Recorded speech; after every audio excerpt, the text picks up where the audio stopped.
Good morning everyone. Welcome back on my YouTube channel Medico Junction. My dear friends, we are learning pharmacology, in which in my last lectures we learned the first division of pharmacology, that is pharmacokinetic, where we studied absorption, distribution, metabolism and excretion. Today we are learning the next division of pharmacology, that is pharmacodynamic. Already we learned the short definition of pharmacodynamic is what the drug does to the body.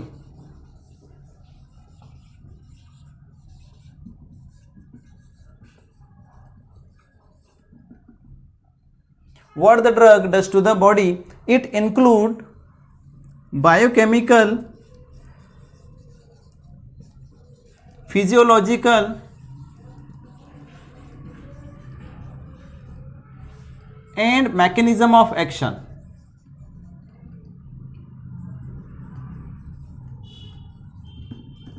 Mechanism of action of drug at the cellular,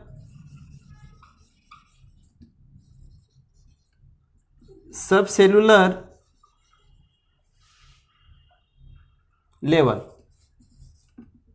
It means drug को जब हमारी body में administer कर चुके होते हैं, जब हमारी बॉडी के अंदर जब डिस्ट्रीब्यूशन के थ्रू ड्रग टारगेट साइट पर जाती है, तो ड्रग वहाँ जाकर अपने बायोकेमिकल फिजियोलॉजिकल इफेक्ट देती है, एज वेल एज अपने मैकेनिज्म ऑफ एक्शन वहाँ पर एग्जर्ट करती है सेलुलर या फिर सब सेलुलर लेवल पर, जिससे कि हमें फार्माकोलॉजिकल एक्शन मिलता है, एज वेल एज हमें क्या होता है वहाँ से थेरापेटिक इफेक्ट्स मिलता है। अब अपन देखते हैं principles of drug actions. Actually हर कोई जो ड्रग होती है वो अपना जो एक्शन देती है, तो उसमें एक क्वेश्चन कोई ना कोई प्रिंसिपल पर बेस्ड उसका मैकेनिज्म ऑफ एक्शन होता है या फिर उसका इफेक्ट होता है। तो अपन आज पढ़ते हैं principles of drug action.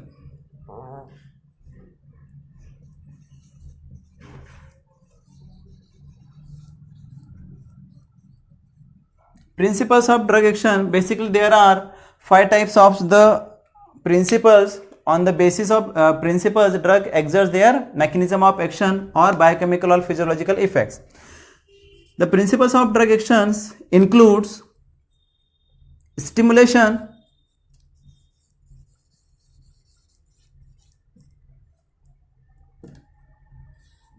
depression, then irritation,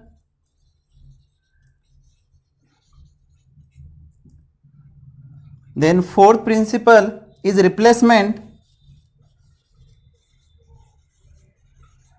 and the fifth principle of drug action is cytotoxic action.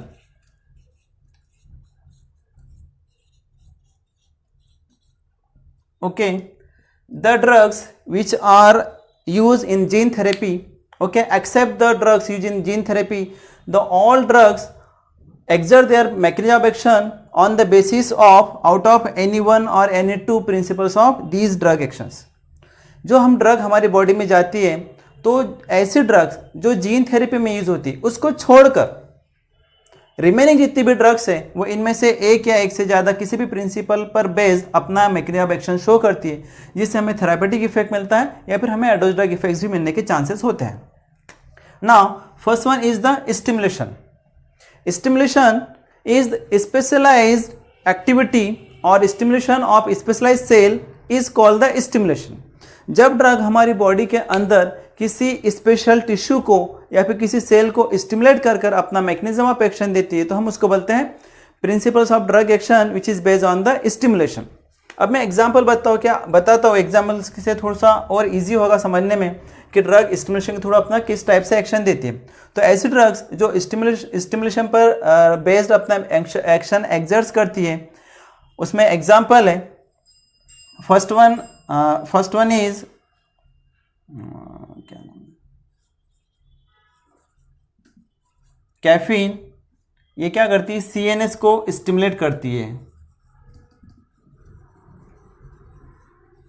Okay, CNS को ये कैफीन स्टिमुलेट करती है. इसीलिए जब हमें कभी नींद आती है, पढ़ने के टाइम नींद आती है, तो हम चाय पीते हैं, क्योंकि चाय के अंदर जो होता है ना कैफीन होता है, जो हमारे CNS को स्टिमुलेट करते हैं और जो हमारी नींद आपको थोड़ा दूर भगाया था, जिससे हम फिर से अपनी स्टडी करने लगते हैं। नेक्स्ट है एड्रेनलिन। ओके, जो एड्रेनलिन होता है ये क्या होता है, हार्ट को स्टिमुलेट करता है, हार्ट की मसल्स को स्टिमुलेशन करता है, ठीक है। तो इसीलिए जो एड्रेनलिन को जो है तो लाइफ सेविंग ड्रग भी बोला जाता है, क्योंकि हमारे हार्ट को स्टिमुलेट करता है, स्पेशली ऐसी कंडीशन में जब हमारा हार्ट फंक्शन नहीं करता है, फिर फंक्शन करना कम कर देता है, लाइक मायोकार्डियल इन्फार्क्शन हो, या फिर हम जिसको बोलते हैं हार्ट अटैक की कंडीशंस में, जब हमारा हार्ट प्रॉपर कॉन्ट्रैक्शन और रिलैक्सेशन नहीं करेगा, मीन्स ब्लड पंप नहीं करेगा, ठीक है, और ऐसा लगता है कि अब हार्ट अटैक आने वाला है या फिर अब डेथ होने के चांसेस है, तो उस सिचुएशन में एड्रेनलिन को हमारी बॉडी के अंदर एडमिनिस्टर कर दिया जाता है, जो हमारे हार्ट को स्टिमुलेट कर देगा और प्रॉपर फंक्शनिंग करवाता है। एड्रेनलिन एक लाइफ सेविंग ड्रग है, इसीलिए ऐसे पेशेंट जो कि प्रोन होते हैं towards the heart attack, doctors actually क्या होता है उनको डायग्नोस करते हैं, अगर वो उसके उस पेशेंट के अंदर हाइपरग्लाइसीमिया है, या फिर वो ऐसा पेशेंट जो कि ओबीज पेशेंट है, या फिर ऐसा पेशेंट जिसके अंदर हाइपर कोलेस्ट्रोलेमिया है, मीन्स कोलेस्ट्रॉल लेवल बहुत हाई है, उसमें चांसेस होता है कि उसको हार्ट अटैक आने के चांसेस होते हैं। तो प्रिकॉशनरी डॉक्टर्स एडवाइस करते हैं कि आप एड्रेनलिन के जो भी डोजेस फॉर्म होता है, इंजेक्टेबल फॉर्म में अवेलेबल होता है, एक्चुअली एक पेन होता है, उसको प्रिक करके एडमिनिस्टर किया जाता है और इमीडिएट अपने हार्ट को स्टिमुलेट करता है और लाइफ को सेव कर लेता है, ठीक है। एटलीस्ट पेशेंट को इतना टाइम मिलता है कि वो हॉस्पिटलाइज हो सके। And next drug which cause the stimulation like the pilocarpine.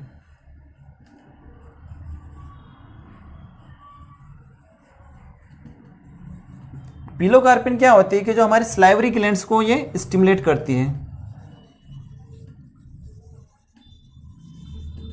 Okay.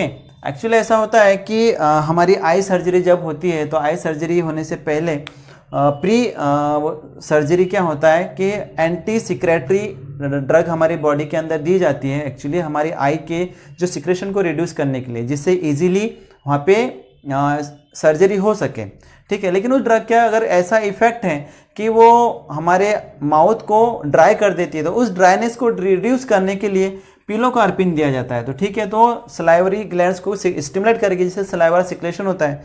Pilocarpine का अनदर और एक एक्शन है, वो जो होता है तो हमारी जो आई के अंदर जो टेंशन होता है, जिसको हम इंट्राऑक्यूलर टेंशन बोलते हैं, इंट्राऑक्यूलर टेंशन को भी क्या करता है, पिलोकार्पिन रिड्यूस करता है, एज वेल एज हमारी सलाइवरी ग्लैंड को सिक्रेट करके सलाइवा से सिक्रेशन करेगा, जिससे हमारी जो ओरल कैविटी वो मॉइस्ट रहती है। तो ये कुछ ऐसे इफेक्ट हैं जो कि कुछ ड्रग्स हैं जो अपना जो एक्शन देते हैं, तो प्रिंसिपल उनका जो है वो स्टिमुलेशन है, इस पर बेस इनका एक्शन होता है। नाउ नेक्स्ट पढ़ते हैं अपन ड्रग्स का action based on the depression.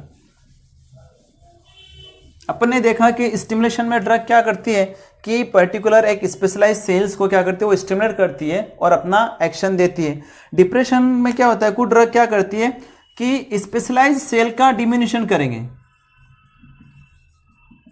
Specialised cells diminution. Diminution means उसके जो फंक्शन है उसको रिड्यूस करना, उसकी एक्टिविटी को रिड्यूस करना, उसके स्टिमुलेशन को रिड्यूस करने वाला जो फंक्शन होगा, ठीक है। तो क्या करता है, स्पेशलाइज सेल के फंक्शन डिमिनिशन होगा, उसके जो भी अपन बोल सकते हैं कि फंक्शंस क्या होते हैं, डिमिनिशन करके एक्शन दिया जाता है, तो वो ड्रग उस ड्रग का प्रिंसिपल होता है डिप्रेशन। अब अपन देखते हैं एग्जाम्पल में ऐसी कौन सी ड्रग्स हैं जो कि डिप्रेशन के थ्रू अपना एक्शन देती है। For example like barbiturates,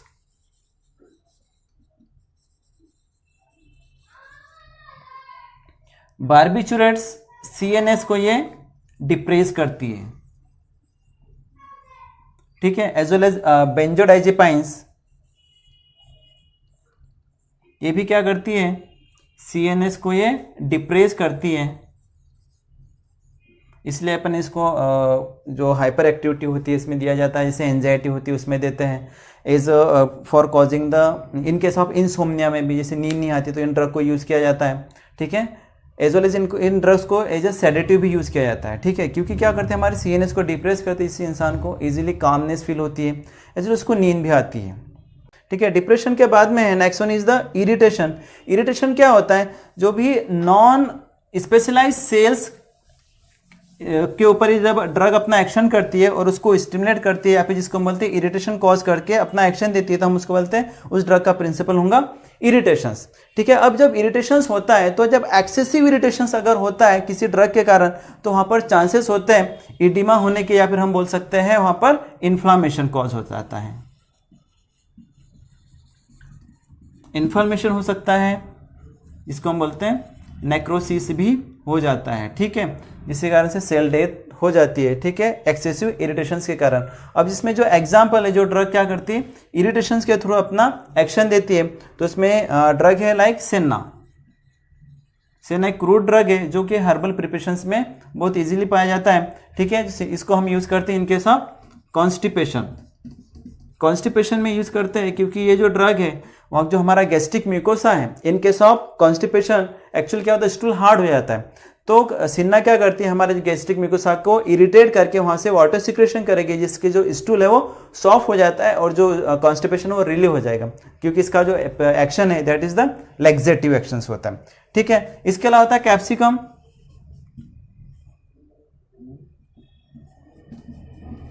capsicum जो होता है जिसको अपन यूज करते हैं in the ointment, pain killer ointment पे, जिसको एनालिसिस ऑइंटमेंट में वो भी हम इसको यूज करते हैं, या फिर बाम के अंदर भी होता है। ठीक है, क्योंकि ये करता है अपना इरिटेशंस के थ्रू क्या करता है, अपना एक्शन देता है। ठीक है, इरिटेशन के थ्रू पेन किलर हमें एक्शन तो नहीं मिलता है, बट जो पेन होता है इंसान को ठीक है, तो इरिटेशन जब होता है तो उसका एकदम से साइकोलॉजिकल जो उसका ध्यान जाता है वो इरिटेशंस की ओर जाता है, और धीरे से पेन से उसका ध्यान थोड़ा अलग हो जाता है, तो वहाँ पर कहीं ना कहीं एक पेन किलर का रिलीव मिलता है। एज वेल एज ऐसा होता है कि जो भी ऑइंटमेंट है उसके अंदर डाइक्लोफेनेक पेन किलर्स भी होता है, या फिर अदर पेन किलर को यूज़ किया जाता है, तो अपना एक्शन स्लो देता है और इंसान को रिलीफ मिलता है। ठीक है, after the irritation next principle of drug action is the replacement. Ideally in case of deficiency, okay, हमारी बॉडी के अंदर चाहे हार्मोनल लेवल हो, चाहे हार्मोन्स, विटामिन या मिनरल की अगर कोई डेफिशिएंसी हो जाती है, तो उस केस में अपन रिप्लेसमेंट थेरेपी को यूज करते हैं इन केस ऑफ डिफिशियंसी। ओके, अगर हमारी बॉडी में किसी चीज़ की डिफिशियंसी है तो उस डिफिशियंसी को रिड्यूस करने के लिए, ठीक है, हम जो क्या है ओवरलैप करने के लिए जो ड्रग यूज करते हैं, और उस थेरेपी को हम बोलते हैं रिप्लेसमेंट थेरेपी। अब एग्जाम्पल है इसमें levodopa. Okay, levodopa is use in case of parkinsonism. Parkinsonism जब होता है due to the deficiency of dopamine, तो हम उसकी रिप्लेसमेंट थेरेपी में यूज करते हैं लीवोडोपा। या फिर insulin in case of diabetes mellitus. ठीक है, इंसुलिन की डिफिशियंसी के कारण डायबिटीज मेलाइटस हो जाता है, मीन्स हाइपरग्लाइसीमिया होता है, तो हम रिप्लेसमेंट थेरेपी में यूज करते हैं इंसुलिन। या फिर हम बोलते हैं आयरन। ओके, आयरन को हम यूज करते हैं एनीमिया में। ओके, आयरन डिफिशियंसी के आयरन एनीमिया हो जाता है, हमें आयरन सप्लीमेंटेशन देना पड़ता है। या फिर हम यूज करते हैं कैल्शियम। ठीक है, जब ऑस्टियोपोरोसिस हो जाए, ऑस्टियोपोरोसिस हो जाता है, या फिर मसल्स क्रैम्प्स होते हैं, तो अभी हम इसको कैल्शियम को यूज़ करते हैं। इस टाइप से बहुत सारी थेरेपीज होती है जिसको अपन रिप्लेसमेंट थेरेपी में यूज़ करते हैं। ठीक है, या फिर हम ट्रेस अमाउंट में जो होता है, जिसको हम सिंपल सा बोलते हैं ORS थेरेपी देते हैं हम इन केस ऑफ डायरिया। ओके, जिसके अंदर हम ट्रेस अमाउंट में जो एलिमेंट्स होते हैं हम इसको बॉडी के अंदर एडमिनिस्टर करते हैं, जैसे सोडियम होता है, पोटेशियम होता है। ठीक है, तो जिसके कारण से रिप्लेसमेंट थेरेपी होती है। ड्यू टू द डिफिशियंसी ये पूरी की पूरी डिजीज़ होती है, और इन डिफिशियंसी डिजीज़ को ट्रीट करने के लिए हम ये जो सप्लीमेंटेशन थेरेपी यूज़ करते हैं। जो ड्रग का जो प्रिंसिपल होता है that is replacement. Now cytotoxic actions. अभी जो साइटोटॉक्सिक एक्शन होता है जब हम किसी ड्रग को यूज़ करते हैं इन case of against the infection या फिर अगेंस्ट द माइक्रो ऑर्गेनिजम्स। ठीक है, लाइक द पैरासाइट्स। ठीक है, पैरासाइटिक इन्फेक्शन जब हो जाता है, या फिर हम बोलते हैं मैलिग्नेंट सेल्स, मैलिग्नेंट सेल्स, या फिर हम बोल सकते हैं उसको कैंसर। कैंसर थेरेपी में क्या होता है, जो हम ड्रग यूज़ करते हैं तो वो होता है साइटोटॉक्सिक एक्शन। साइटोटॉक्सिक एक्शन में एक्चुअल में क्या होता है, मैलिग्नेंट सेल्स को या फिर जो पैथोजेंस है उसको किल करने वाला जो एक्शन होता है ड्रग का, हम उसको बोलते हैं साइटोटॉक्सिक एक्शन। और इसके अंदर ये होता है कि जो होस्ट सेल्स होता है उस होस्ट सेल्स के ऊपर इन ड्रग्स का मिनिमल इफेक्ट होता है या फिर बहुत ही कम इफेक्ट होता है या फिर नहीं इफेक्ट होता है, ठीक है। तो कुछ ड्रग्स होती है साइटोटॉक्सिक एक्शंस जो पूरी की पूरी क्या होती हैं, एंटीबायोटिक्स होती हैं, लाइक पेनिसिलिन्स होती हैं, पेनिसिलिन्स, सिफालोस्पोरिन, टेट्रासाइक्लिन्स,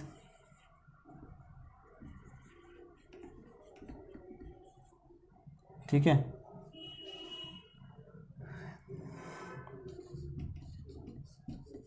एजिथ्रोमाइसिन, विनक्रिस्टीन, विनब्लास्टीन, ये एंटी कैंसर है।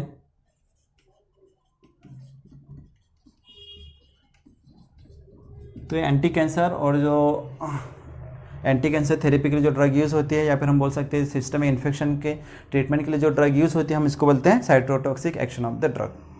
तो डियर फ्रेंड्स, ये एक छोटा सा पोर्शन था फार्माकोडायनेमिक का principle of drug action. I hope आपको पसंद आया हो। अगर आपको पसंद आता है तो प्लीज़ इसको लाइक कीजिए, शेयर कीजिए, एज वेल एज सब्सक्राइब कीजिए। एक और रिक्वेस्ट है डियर फ्रेंड्स, अगर आप किसी एग्जाम के लिए अपने आप को प्रिपेयर करना चाह रहे हो तो आई होप कि आपके लेक्चर्स तो सफिशिएंट हो गए, लेकिन फिर भी अगर आपको मटेरियल चाहिए तो आप, मैंने हर एक लेक्चर्स का जो डिस्क्रिप्शंस है, मटेरियल को मैंने डिस्क्रिप्शंस के अंदर डाल के रखा है, तो आप डिस्क्रिप्शन से इस मटेरियल का यूज़ करके अपने नोट्स प्रिपेयर कर सकते हैं।